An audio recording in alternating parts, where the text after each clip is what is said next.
You're listening to the Remso Republic.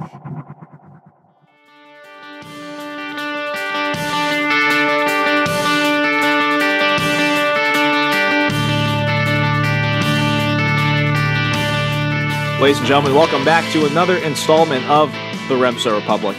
A great place for great conversations about everything awesome. And no, I didn't suddenly start neglecting all the email you guys sent regarding the word awesomer. I chose to say awesome, not because you all complained about me making up the word awesomer, but because that's what I want to do. It's my show. When you have your own program, you can make things up. I can make up numbers. I can make up words. I can make up a lot of things.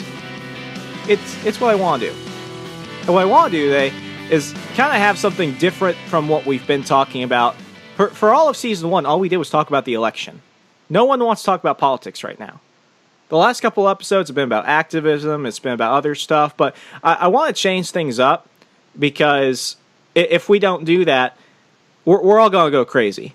You know, the thing about political nerds is that we actually need hobbies. We actually need to go out and, stop watching the news and stop constantly staring at our phones. We need to do something that will make us laugh, entertain us, give us a reason to live, if nothing else. And this is why I'm actually glad to bring up probably one of my favorite comedians. I first saw him when he came to Liberty University several months back. He's just everywhere online. Ladies and gentlemen, Bob Smiley. Bob, how are you doing? Man, I am great. Thanks for having me on. I can't think of anything awesomer than to be on your podcast. There you go. See, it's catching on. I knew it. Man, you're a trendsetter. You're a trendsetter, buddy. I'm telling you, now I just got to copyright it, so each time someone says it, I can get something back. I just recently found out that Paris Hilton, apparently in 2006, coined the term "that's hot," and now each time anyone says it on TV, she gets $1 million.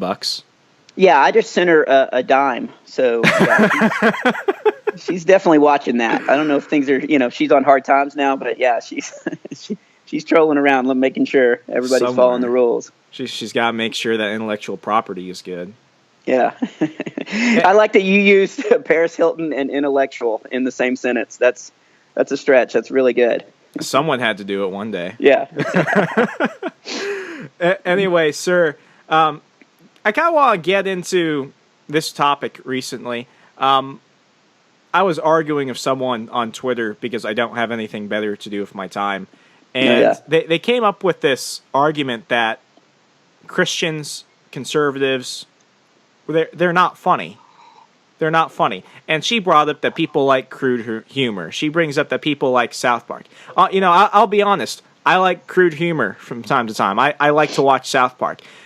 Sometimes, being at Liberty University, I like jokes that kind of push the envelope sometimes. But the thing I love about your comedy is that it's genuinely funny. I mean, you're awesome at it. It's wholesome. I can actually listen to your shows with my parents, whereas most of the time when I want to watch something on Comedy Central, it's like, okay, I hope none of my family's around. Yeah. Do you often get that, I don't know, that kind of stereotype from people that because you're a Christian comedian, you're not funny or something, and they haven't even given you the time of day? Is that something that you've encountered before? Yeah, when people find out, what I do, if it's not at a show, if they haven't just seen me, a lot of times I'll be, at the gym watching people work out, and they'll be like, what do you do for a living? And, I'll say, oh, I'm a Christian comedian. And they immediately, you can see that they think, oh, where are your puppets? Or, they think it's not a real job. Or I had a guy actually the other day ask me what I did, and I was like, I'm a Christian comedian. And he was like, well, no, but what do you do for money? And, they don't think you can actually be clean and be funny. And I've seen that, all my life. Basically, I grew up in the, media world where, all my best friends, they love comedy. And whenever I was in sixth grade, and the number 1 and number 2 comedy albums was Eddie Murphy. I think it was called Raw, and Robin Williams Live at the Met. And I never listened to those because they were so filthy, but they were the number 1. So I knew that, the world definitely loves, raunchy comedy. And to be honest, I mean, it gets a laugh quicker. It's so much easier. It's, Jerry Seinfeld said, the reason why he doesn't use cuss words is because he realizes it's a crutch because, he was doing a bit and he had a line that had a bad word in it, and then one night he didn't do the joke, and it didn't have, he did the joke, but it didn't have the bad word in it, and it didn't get as much of a laugh. And he said that kind of panicked him, because he was like, well, am I just getting laughs because I'm raunchy, I'm using the shock value, or am I really writing good jokes that's going to be truly funny, that's going to set me apart? And so yeah, I mean, that happens all the time. This is my 20th year doing it. It's crazy. My hotel shampoo collection is massive. So I've been I'm sorry, I just looked over and I saw I'm in a hotel in Midland, Texas, out in West Texas, and it was great because when I sat down to do this podcast, I opened up my window, and it's in West Texas, and so I'm on the second floor and I can see the entire town. Lord. It's just great. But yeah, so as I travel around, you see a lot of people. I did a show last night, and there was a lady that came up, and she was like, I've never seen a Christian comedian before, and I didn't know what to expect.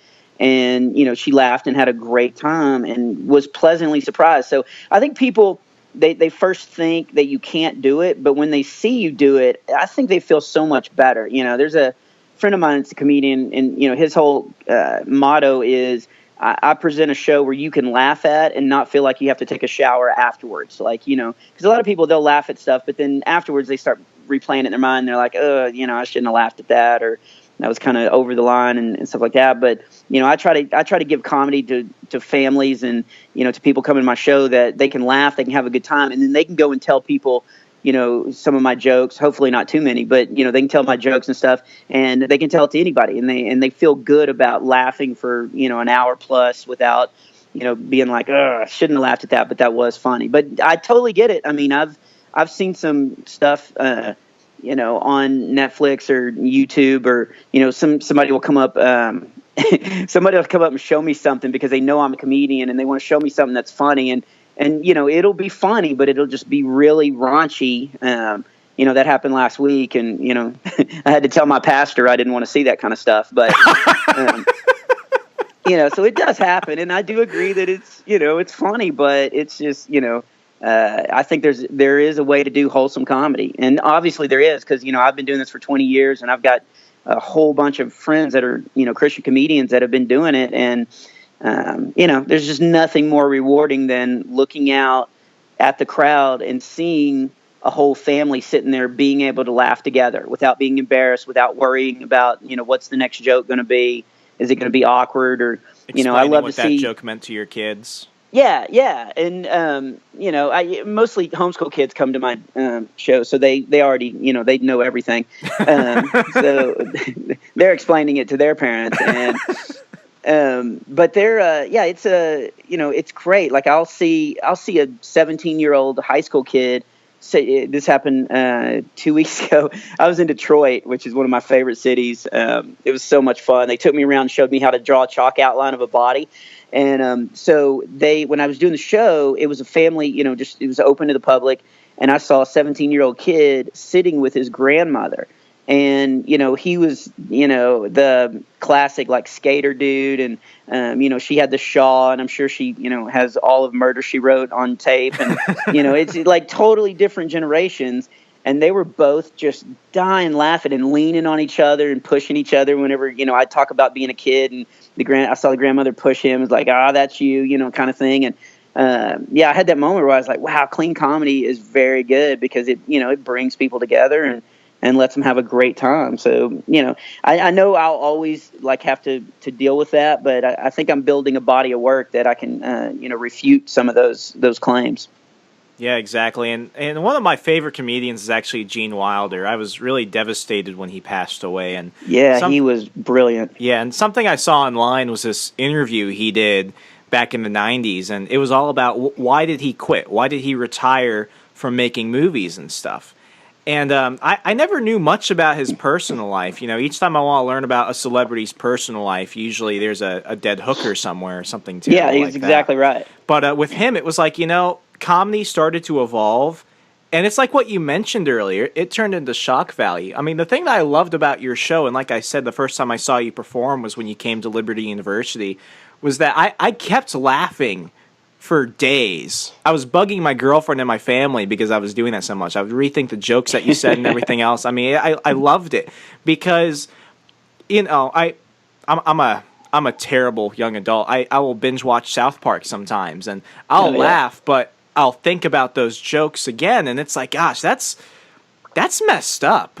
I just don't. Sometimes it's genuinely funny. Sometimes it's like it's that inappropriate shock value, and that's what Gene Wilder was facing. He's like, I didn't want to have to conform to what everyone was demanding of me because it went against what I felt comedy should be. Comedy should be something that brings people together. Comedy shouldn't be controversial. And some comedians, their whole thing is controversial comedy. Yeah. Yeah, and I saw that interview, and one thing that he touched on, which I thought was, really, really smart, was, he said, well, where's it going to end? It's going to be where each movie is going to try to top the next one. And he didn't want to be a part of, perpetuating it, just getting more and more raunchy and more, outlandish and, the whole shock value.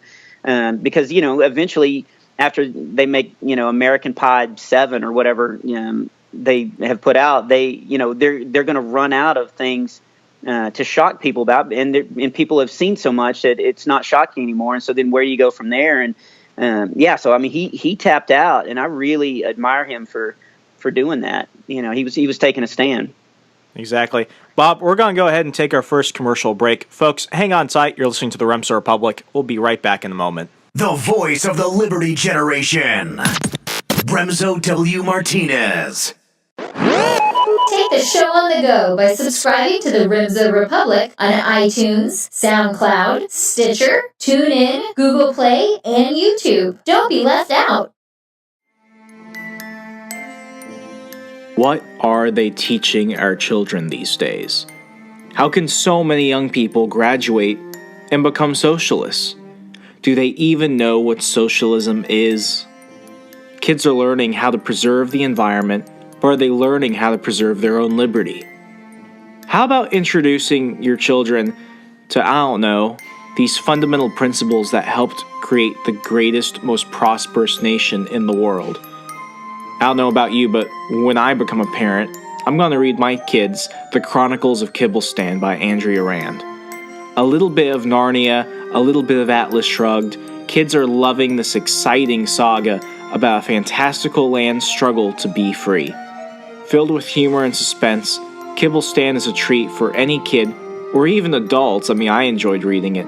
It's for anyone that enjoys reading fantasy. But also, it has the added bonus of introducing some basic principles of liberty as it constantly ponders the question, what does it take for a land to stay free? There's even questions at the end of each book to facilitate conversation with your children, including a student group or a book club. The Chronicles of Kibblestan by Andrea Rand is currently available on Amazon.com, or you can visit www.kibblestan.com. Liberty is worth preserving. Are you in?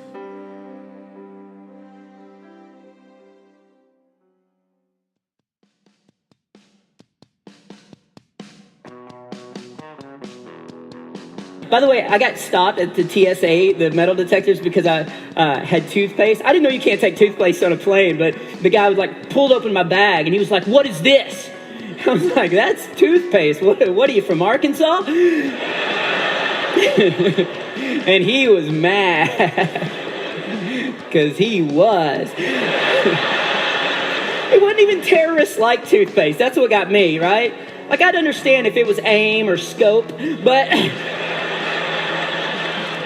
he woke me up to do his announcements, and I'm kind of glad, because there's two announcements I never noticed until I listened to this dude, and they say, we got to change these. One, in the event of a water crash landing, you can use your seat cushion as a flotation device.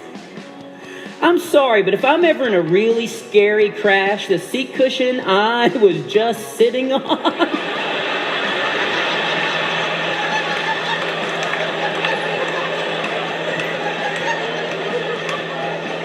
I love baggy pants. I got a friend that's a police officer, and he can catch gang members, thieves so much faster now because they can't run from the cops anymore. Because their belt is here. They're like, oh, it's the cops. Hurry, waddle as fast as you can. I'm like, why don't they just hide in their pants? Oh, it's the cops!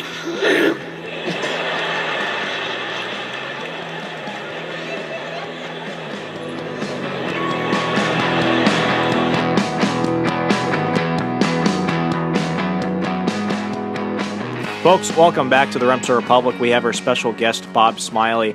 Bob, I kind of want to change topics. It won't be seen as a real caveat, but it's just something that, obviously you've been asked this question before, but I want to ask it again. I think it's beautiful when you take your act and you turn it as a way to fulfill the Great Commission and spread the gospel. And I know your audience, typically, they know what they're getting into.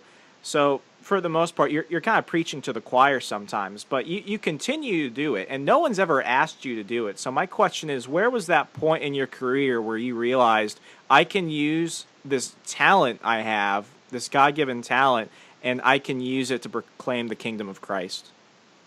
Okay, hang on. I'm looking up the word caveat. Wow, you're like a walking thesaurus. I like it. Yeah, well, I've been a Christian all my life, and so in comedians, if you're a real comedian, it needs to be your voice. You need to write your own material on stage, and so it needs to be about your life. And so if I live my life as a Christian, then most of the stuff I'm going to talk about is going to be about being a Christian. And so, I always, when I just fell into this, because this wasn't anything that I was, set out to do. Like I just, got this weird, path that I got on that just ended up being leading me to doing stand-up comedy. And when I got to doing it, I realized my first tour was with a Christian singer named Clay Cross, and I was kind of just emceeing and just doing jokes in between the acts and stuff. And they had these moving lights that kept breaking, and so I kept having to go up and stall. And I mean, like I said, I didn't set out to be a comedian, and so I just got this weird offer out of the blue to go do this, do stand-up. And so I wasn't seasoned or anything, but I was, cracking jokes and ad-libbing and taking questions from the crowd, just kind of stalling and stuff. And I had talked to a kid previously before the show started, and, he had, I don't know why he shared this with me, but he was kind of struggling with something. And so I was doing a bit that kind of had to do with, like me being a goofy guy. And, I was like talking about, because I'm very thin, like I look like I went to a blood bank and forgot to say when. And so I was doing bits about being kind of goofy and stuff. And, it just kind of dawned on me that, it's cool that God's using me, and I was thinking he was using me to kind of encourage that kid. And then I saw him sitting in the crowd, and so I started talking about that message about how God can use anybody. And he, we're all children of God, and he's created us with a path and a plan. And so I started talking about that, and my job is to make people laugh, and everybody was quiet and everybody listened. And so it dawned on me, like, if I can make people laugh, I make them feel good, and then I make them comfortable. And if I do that, then they'll sit and listen to anything I have to say. And so I just, decided, wow, I can use comedy to promote the gospel, just like you said. And really everybody, every comedian preaches, whether they say it or not. I mean, you listen to Chris Rock, he's preaching on something, he's preaching against and ranting against something, Dennis Miller, same way. Like everybody, when they go up, they're talking about something they're passionate about. So they're preaching, and I'm passionate about being a Christian. So when I go up there, that's, I know my job is to make people laugh. So as long as I'm doing that, then I can really talk about and share any kind of, experience or challenge that I want to have for people. And so that's what I've been doing.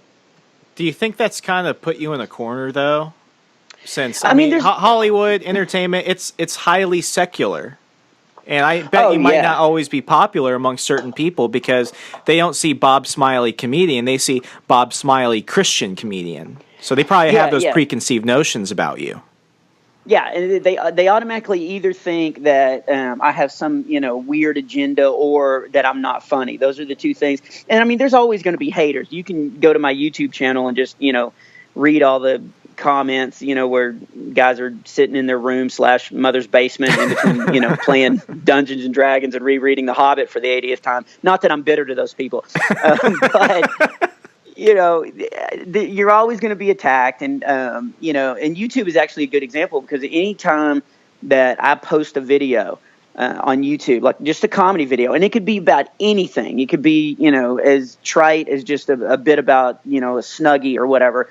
And there's going to be people immediately, because they know I'm a Christian comedian, they're going to jump on. There's a ton of atheists that will jump on immediately and just start making, bad comments about me and about, my kids. And, so there's always going to be people that are going to want to tear you down because you don't agree with them. And if you don't agree with them, they view you as the enemy. And Hollywood's a great, I've got some friends that are Christian comedians that, have worked on the Tonight Show or, write for, TV shows and stuff. And, it is a very hard job because they're in the lion's den, and a lot of people, preconceive or judge them. I've talked to them where they'll walk into a writer's room and they have to really prove themselves because people already are like, oh, he's a Christian, so he's not going to be funny.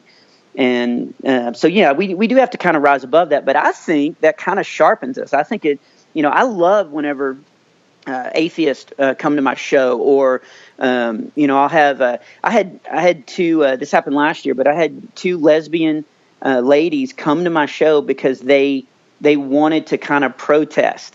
And they called the promoter and let them know they were coming, and they were like, he better not say anything. And so they sat down in the front row, and it was a theater in Illinois, and they sat there with their arms folded, and they were just like, all right, go ahead, say something that is politically incorrect, or, you could just tell. And about 10 minutes into it, they were laughing and, and like having a good time. And at one point, one of them shouted out at me, and so we did a little kind of ad-lib thing, and it was, So there's always there's always going to be haters, but that makes me write better. It makes me be ready for whatever situation I'm in, and I kind of like being in the battlefield. So it instead of discouraging me or whatever, it kind of fires me up. Yeah, I think as Christians, we tend to be better versions of ourselves when we're under pressure. Yeah, exactly. Yeah. I learned that in high school when the paper was due and I'm writing it on the bus headed to the class, and I wrote some I thought good stuff, and so I was like, I'm good under pressure. So it's bring it. It makes me a better person, I honestly think. Yeah, definitely. Bob, we're going to go into our final segment. Folks, hang on tight. We'll be right back after this final commercial break. Remzo in the mix. Hello, my name is Alex Merced, and a great way to promote the libertarian message is through libertarian media, blogs, podcasts, videos. At libertarianwingmedia.com, it's an open-door policy for any libertarian who would like to contribute. So just email me at alexmerced@alexmerced.com, and I'll set you up as an author. At libertariansocial.com, you can have a profile, create groups, become friends with other members, message other members, and post blogs. At libertarian101.com, you'll find several videos on pretty much any question you can think of and any issue libertarian. So check those out and make sure to subscribe to great libertarian podcasts, such as the Alex Merced Cast, the Johnny Rocket Launchpad, Lions of Liberty, and the Remzo Republic. Thank you very much.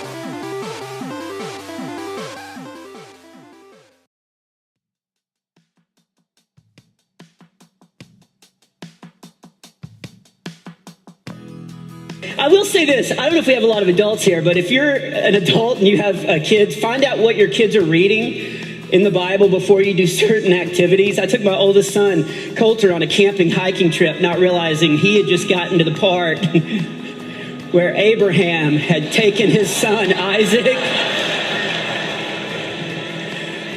Okay, if you're not laughing, you're not cramming for your final. I got out of the tent that morning. I was like, good morning, Coulter. You want to go on a hike? And he was like, what? No. I want to go home. And I was like, what's up with you? And he showed me, and I was like, that's hilarious. Now grab that firewood and that knife, and let's go.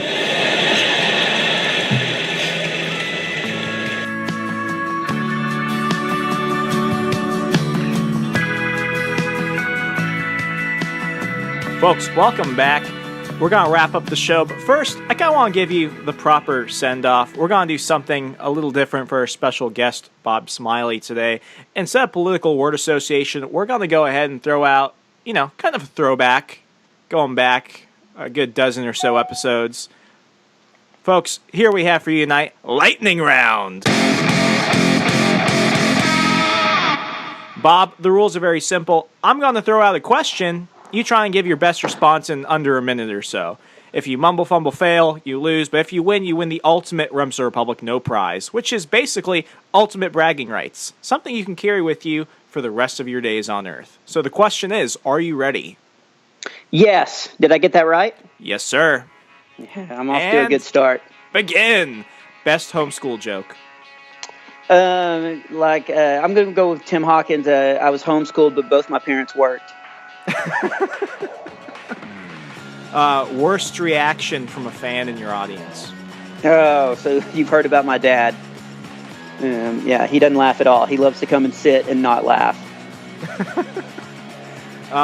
Best experience while traveling to a show.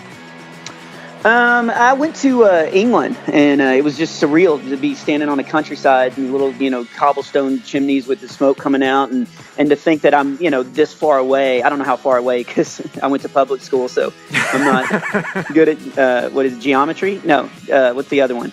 But however far places are away, and but it was cool that I was that far away because I could tell a joke. So that was probably my favorite traveling moment. Best prank you pulled as a teenager. My voice, I love doing this now because I'm at the end of the tour, so my voice sounds like a man, but normally is way too high. And so on a basketball camp, I actually called one of my friends in his dorm room and pretended to be a girl he had just met, and got him all excited to run down to the lobby to meet her. And whenever he ran out of the hallway, I leaned out of the hallway and I was like, "Where are you going, Michael?" And he realized it was me, and he just stopped, and he didn't even look back. He just kept his head down and just walked to the elevator and disappeared. So that was probably my favorite one. Oh. I forgot what I was about to say. I apologize. Sorry. Your favorite comedian? I'm going to go with Tim Hawkins. He's my best friend, and he's definitely the second best Christian comedian out there, but I'm going to say he makes me laugh more than anybody else. Your least favorite joke?